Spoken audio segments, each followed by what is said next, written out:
Hi everyone, welcome to Tanvith creations. So ఈరోజు నేను మీతో కోకోనట్ చట్నీ రెసిపీ షేర్ చేస్తున్నాను. ఇప్పటికే మీరు మా ఛానల్ సబ్స్క్రైబ్ చేసుకోకుంటే ప్లీజ్ డూ సబ్స్క్రైబ్. అండ్ నేను ఈరోజు మీతో రెసిపీ షేర్ చేస్తున్నది కోకోనట్ చట్నీ. సో మేము రీసెంట్గా వినాయక చవితికి ఊరికి వెళ్ళాం.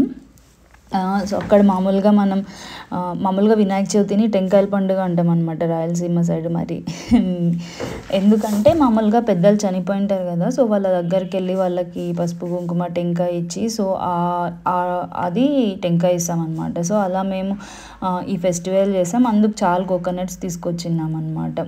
సో అది ఇంట్లో ఒకటి ఉండింటే దాన్ని ఈరోజు coconut chutney and morning pongal చేసామని చెప్పి పొంగల్లోకి అండ్ బెస్ట్ సైడ్ కాంబినేషన్ అనమాట. సో ఇది అందుకని ఇలా ఈ కోకోనట్ చట్నీ ట్రై చేశాను అండ్ రెసిపీ మీతో షేర్ చేసుకుంటున్నాను. So if you like our videos please do like and if you have been subscribe చేసుకోండి.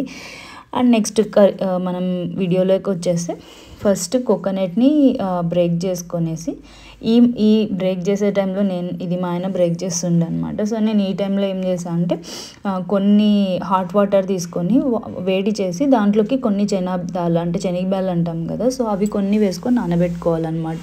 ఎందుకంటే పచ్చివి మనకి గ్రైండ్ చేసినప్పుడు అవి మెదగవు. సో అందుకోసం మనం కొంచెం అట్లా వేడి నీళ్ళల్లో వేస్తే త్వరగా మెత్తగా అయిపోతాయి కాబట్టి. సో అలానే ఇంకొక గిన్నెలో చిన్న కప్పులో కొంచెం చింతపండు కూడా వేసుకొని పెట్టుకోవాలి. సో తర్వాత ఇది బ్రేక్ చేసిన తర్వాత ఇలా ఫుల్ గ్రేట్ చేయాలన్నమాట. సో ఈ గ్రేటింగ్ మిషన్ మీ దగ్గర లేకపోతే నేను కమెంట్స్లో మీతో షేర్ చేస్తాను. ఈవెన్ అది చాలా హెల్ప్ అవుతుంది అనమాట. ఏమన్నా రవ్వ లడ్డు లేదా ఏదైనా వేటికన్నా కానీ చాలా కొబ్బరి ఉన్నా కూడా టెంకాయలు ఉన్నా కూడా ఇంట్లో మంచిగా అది గ్రేట్ చేసుకొని కొబ్బరి డ్రై చేసుకుంటే మనం వేరే కర్రీస్కి కూడా యూస్ చేసుకోవచ్చు కదా స్టోర్ చేసుకొని. సో నేను దీన్ని ఇలా గ్రేట్ చేసేసుకొనేసి మిక్సీలోకి తీసుకున్నాను అనమాట. ఇందాక మనం నానబెట్టిన శనగబ్యాళ్ళు కూడా బాగా నానిపోయినాయి, సో అవి కూడా వేసుకోవచ్చు. సో వాటర్ అలా పడేయకుండా అవి మనం గ్రైండ్ చేసుకున్నప్పుడు వాటర్ ఎలానో కావాలి కాబట్టి అప్పుడు యూజ్ చేసుకోవచ్చు అనమాట. సో ఇలా కోకోనట్ తర్వాత శనగదాలు, మనం ఇందాక వేయించుకున్న పచ్చిమిర్చి, తెల్లగడ్డ, చింతపండు, నానేసుకున్న చింతపండు, కొద్దిగా సాల్ట్, సో ఇవన్నీ వేసి కొంచెం నిదానంగా గ్రైండ్ చేసుకుంటూ కొద్దిగా వాటర్ యాడ్ చేసుకుంటూ వస్తే మంచిగా ఉంటుంది అంటే బాగా వస్తుంది అనమాట కన్సిస్టెన్సీ. అండ్ ఆల్రెడీ గ్రేట్ అయ్యింది కాబట్టి మనకి పెద్ద టైం ఏం పట్టదు అనమాట. ఈవెన్ మీకు ఇష్టమైతే కొన్ని గ్రౌండ్ నట్స్ కూడా యాడ్ చేసుకోవచ్చు. ఫ్రై చేసిన గ్రౌండ్ నట్స్ ఉంటే అవి యాడ్ చేసుకోవచ్చు. సో మళ్ళీ మా ఇంట్లో మామూలుగా నేను చట్నీస్ చేసినప్పుడు రా ఆనియన్ ఉంటుంది కదా, సో అది చిన్న పీసెస్ వేసి ఇంకా లాస్ట్లో ఒక్క రౌండ్ గ్రైండ్ చేస్తాను అనమాట. సో అది మంచి టేస్ట్ వస్తుంది చట్నీకి, మంచి ఫ్లేవర్ని ఇస్తుంది అనమాట బేసిక్గా.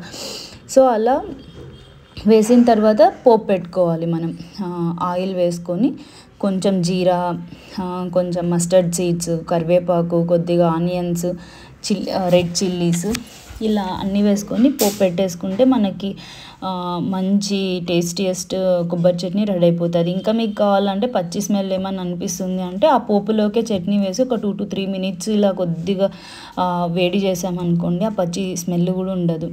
సో ఇది మనకి చపాతీలోకి, పొంగల్లోకి, ఈవెన్ రాగి ముద్దలోకి చాలా మంచిగా ఉంటుంది అనమాట. ట్రై చేసేయండి. ట్రై చేసి కమెంట్స్లో మీ కమెంట్స్ని షేర్ చేయండి. Thank you. I'll see you in next video. Bye.